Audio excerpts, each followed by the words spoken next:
It was late, past midnight. Daniel had fallen asleep hours ago, his soft breathing steady beside me.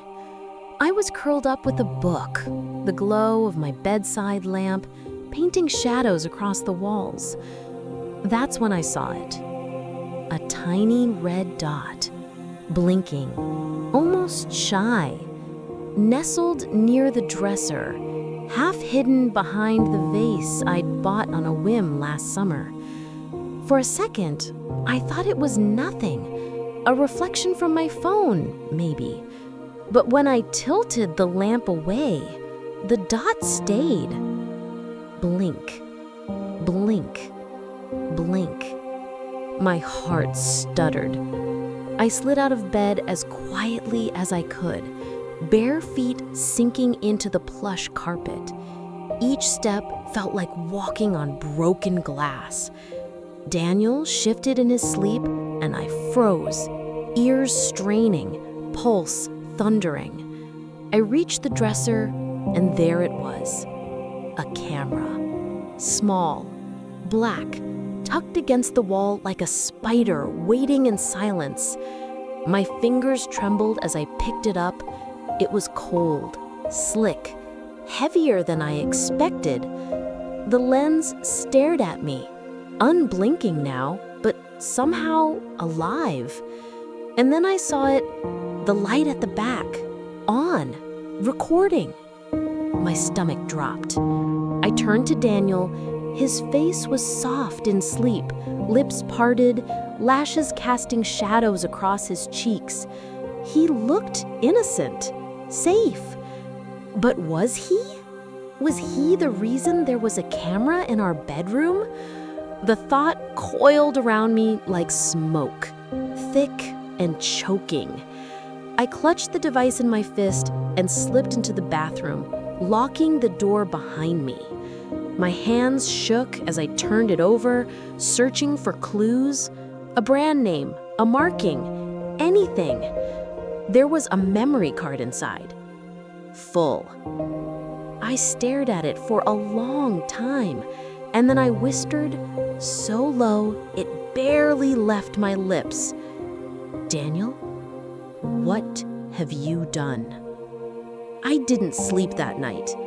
I just sat in the dark, holding the camera like it might answer me if I stared long enough. But it didn't. It just watched. By morning, my fear had curdled into rage.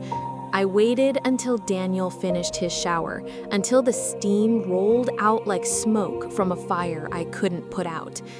When he stepped into the bedroom, towel slung low on his hips, I held up the camera like a weapon. "What the hell is this?" He blinked, droplets sliding down his chest, eyes darting to the device in my hand. "What is that?" "Don't play dumb, Daniel." My voice cracked like a whip. It was in our bedroom, behind the dresser, recording us. His brows knitted. Recording what? "Marianne, Don't you dare say my name like I'm crazy." I spat, heat rushing through my veins. "You've been filming me? Us? For how long?" He stepped closer, palms raised. "I swear to God I didn't put that there." "Really?" My laugh was sharp, bitter. "So it just walked in here and plugged itself in?" His jaw tightened, frustration flickering in his eyes. "I'm telling you the truth. I didn't do this." I wanted to believe him. God, I did. But how could I? How could I when the evidence was cold and heavy in my hands? "Let me see it," he said, voice low now, careful, like I was a bomb about to blow. I clutched it tighter. "Why? So you can destroy it? Wipe whatever's on here?" His face hardened. "Marianne, listen to yourself. If I wanted to hide something, would I have left it where you could find it?" I opened my mouth, then closed it.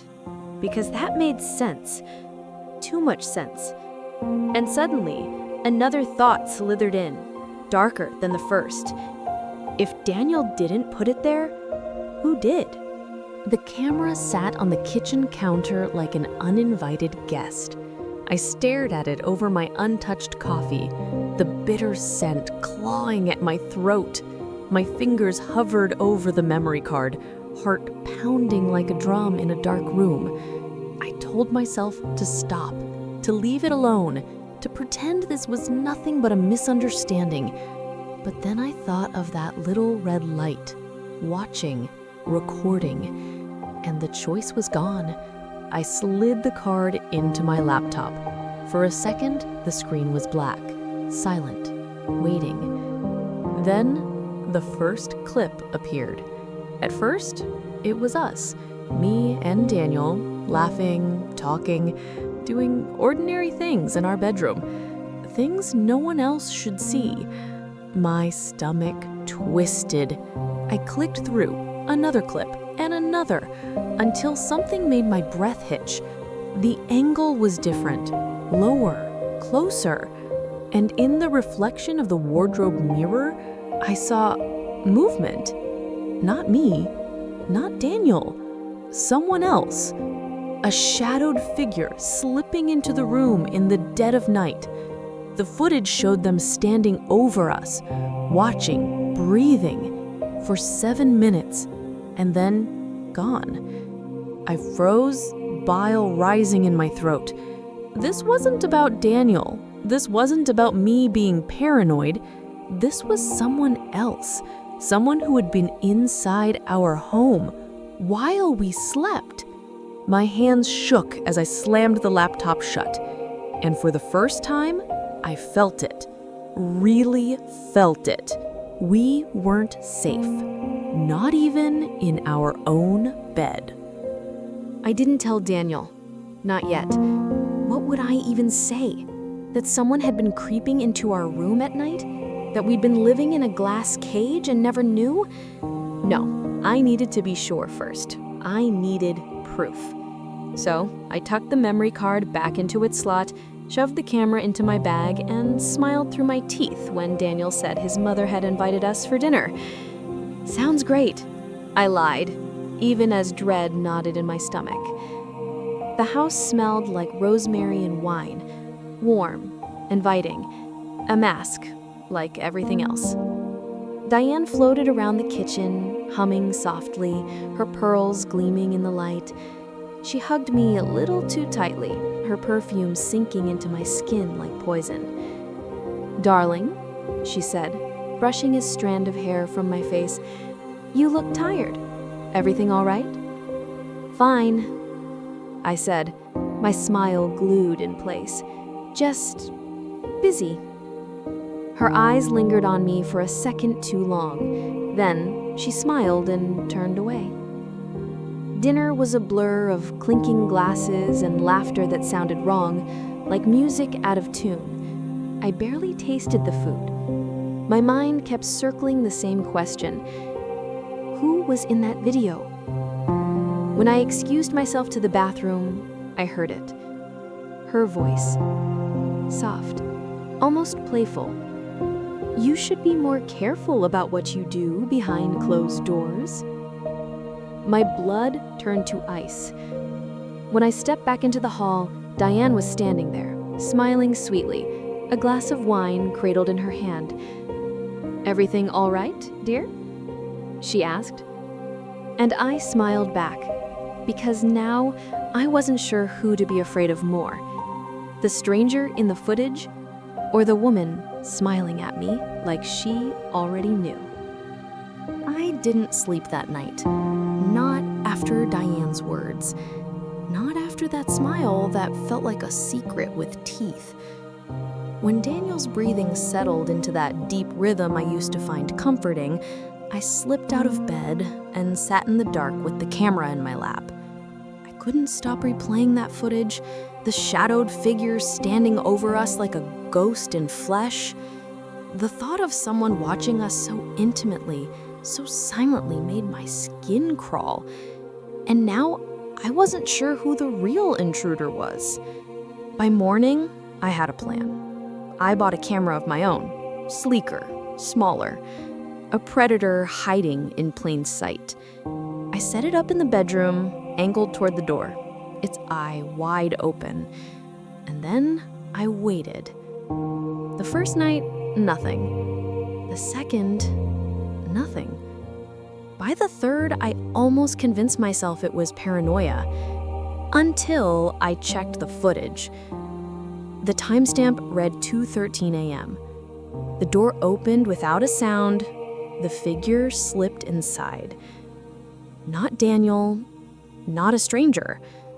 Her, my sister, Emily. Moving like smoke, quiet, deliberate. She didn't just stand there this time. She walked to my side of the bed, stared down at me like I was something she wanted to consume. Her fingers brushed the blanket near my arm, and then she bent down. Close, too close. Her lips hovered over my ear for 1 heartbeat, 2. Then she straightened and left, silent as death. I watched that clip a dozen times, each replay carving deeper into my mind. Why? Why would she do this? What was she looking for? What did she want? And more than that, how long had this been going on? I didn't call her, didn't text.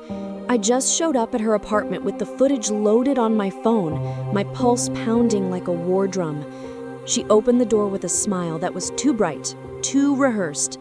"Claire, what a surprise!" I shoved past her, straight to the living room. "Why?" The word tore from my throat like glass. She blinked, tilting her head. "Why what?" I hit play.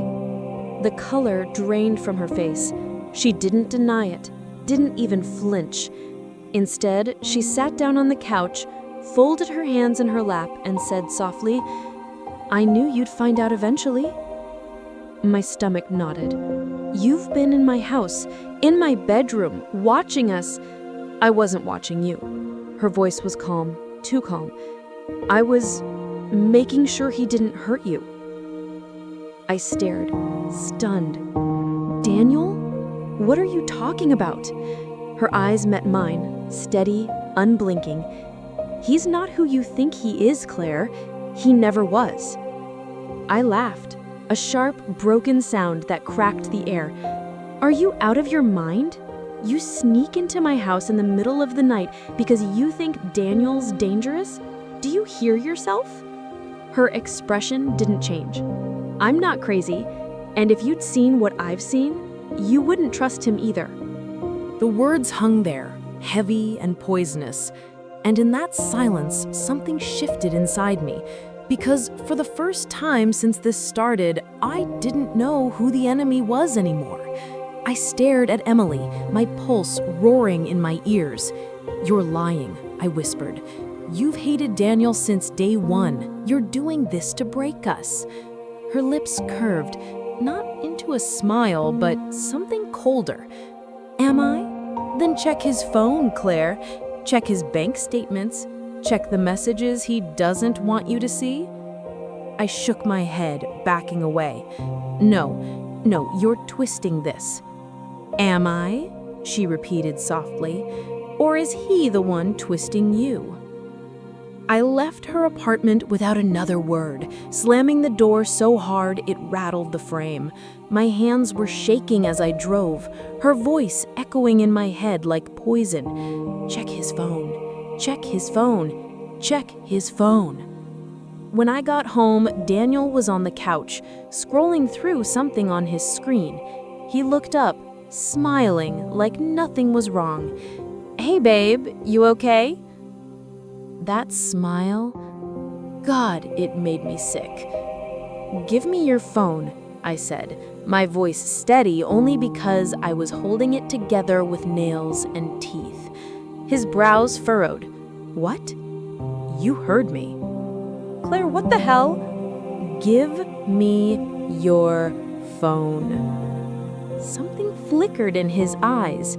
Panic, sharp and sudden like a shadow darting underwater, and that was all the answer I needed. I lunged. We struggled, shouts, hands, a crash as the lamp shattered against the floor. And then I had it. My fingers flew over the screen, heart hammering so loud I thought it would split me open. Messages. Hundreds of them. To numbers I didn't know. Women I didn't know. Photos, explicit. Conversations that made bile rise in my throat. And then, bank transfers. Thousands. To accounts under fake names. Gambling, escorts, a life I never knew existed. I dropped the phone like it burned me. Daniel reached for me, his voice pleading now. "Claire, listen, I can explain." "Explain what?" My scream tore the air apart. "That you've been living a lie? That you drained our money while I was sleeping next to you every night?" His face hardened. "You don't understand." "No, I finally do." I ran. Barefoot, coatless, into the freezing night. The wind slashed my skin. My breath came in jagged bursts. My mind spun, tangled in rage and grief and something darker. Emily was right. And that truth cut deeper than the betrayal itself. It's been 3 weeks. Daniel is gone, arrested for fraud after Emily handed over everything. The women, the transfers, the debts. My sister saved me and ruined me. Because here's the thing, she didn't do it for me. I found that out yesterday in the most horrifying way. Another camera. In my new apartment, sitting on the windowsill, lens pointed straight at my bed, and taped to the back, a note in her handwriting. "You're safe now, with me watching."